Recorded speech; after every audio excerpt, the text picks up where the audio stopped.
Hello and welcome to Last Week in AWS. I'm Corey Quinn.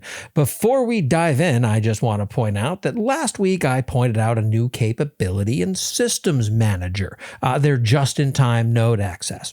Now, a couple of you pointed out something that I, in my naivete, missed completely. It's also terrifyingly expensive. Now, I confess, I'd have assumed that this would have been at least free or close to it, but how silly of me. No, it starts at $10 a node per month, which is frankly absurd. Even if you have a use case for this, I suggest not using this implementation until somebody on the Systems Manager team takes the clown nose off and prices it in a way that makes it clear that they're trying to help their customers, not fleece them. Now, that taken care of, please remember to drop by our weekly office hours at duckbillgroup.com/office hours. Ask us anything about AWS bills. Some of you seem to think we just do contract negotiation. Oh, no, we're engineers for a reason. Please come heckle, make fun of us. That's duckbillgroup.com/office hours. Now, what the hell has AWS come out with? Let's dig into it. This episode is sponsored in part by my day job, the Duckbill Group. Do you have a horrifying AWS bill? That can mean a lot of things. Predicting what it's going to be, determining what it should be, negotiating your next long-term contract with AWS, or just figuring out why it increasingly resembles a phone number, but nobody seems to quite know why that is. To learn more, visit duckbillgroup.com. Remember, you can't duck the duckbill bill. And my CEO informs me that is absolutely not our slogan.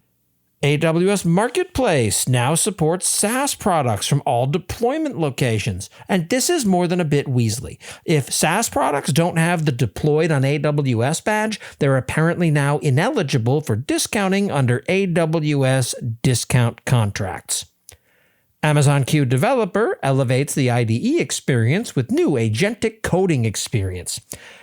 Look, if any company is going to elevate a user-facing experience, I've seen zero evidence that it's going to be Amazon. Look at the last, 30 years and identify a single example where they've built a good user interface. You can't. It's impossible. So I'm just declaring this dead on arrival despite not having seen it yet. Odds are I'll win. Amazon Q Developer in GitHub, in preview, accelerates code generation. And just like I just said, Amazon Basics Dependabot is now available in preview. Not sure why you use this instead of a bunch of other first and third-party alternatives that are actually good, but hey, this exists now. This episode is sponsored by my own company, the Duckbill Group.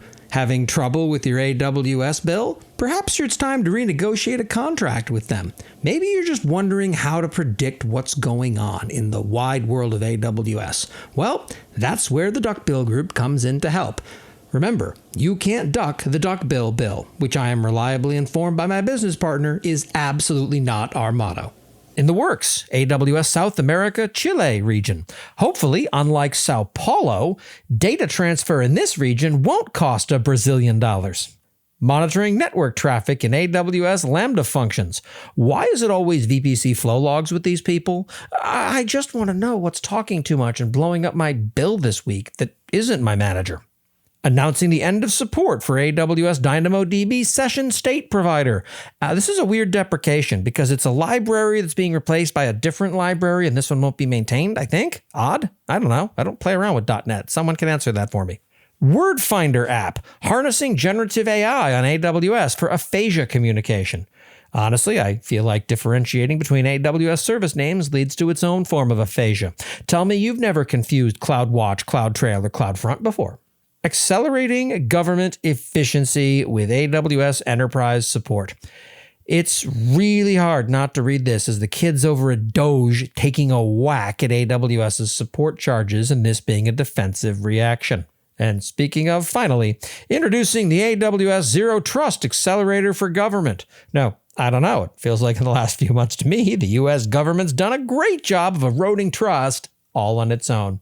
And that's what happened last week in AWS. I'm Corey Quinn. Stick around.